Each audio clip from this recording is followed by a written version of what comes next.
You want to have good parts. So a lot of times when I'm working on these machines, I have found that something's not working, and so I'll get a new part, and when I take the old part off, I find that it's a cheap aftermarket part. Cheap aftermarket parts don't work, or they work just good enough to really piss you off.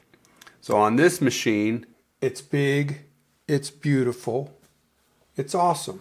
It wasn't sewing very well. I was trying to sew leather and it was just bunching it up. It was terrible. What I discovered was the aftermarket bobbin that was in the machine was causing me a lot of trouble. As I pull, it sticks and then it breaks free and then it sticks again and it breaks free. So what I'd like to do is just put a mark on here, just a line, and I'm going to pull on this and just see it's kind of stuck, and then it breaks free and boom, right there it's stuck again.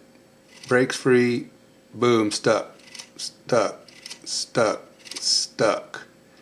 So this bobbin is out of round, the specs aren't right, I don't know. When you're dealing with industrial sewing machines, my advice is you stick with OEM parts whenever you can. Now there are other manufacturers, so you can get good premium aftermarket parts. But if there's two parts available and one of them is 1/10 the price, you can bet that that 1/10 the price product is not worth that price. It is not worth whatever you spend on it is a waste of money. Use good parts and you'll have good performance.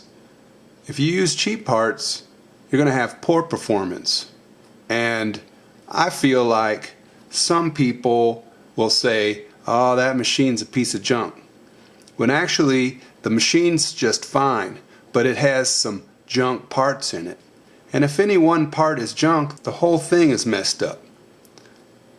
The old saying, a chain is only as strong as its weakest link.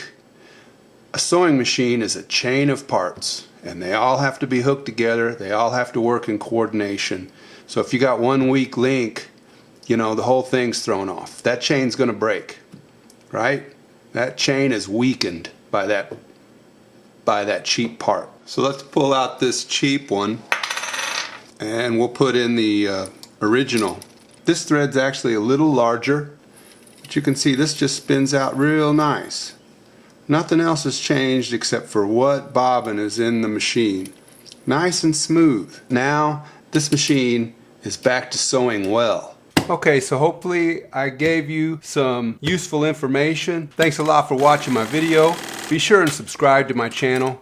Give me a thumbs up if you liked the video. And if you'd like to support the channel, become a patron. Check out my Patreon link on my channel. There's a link in the description.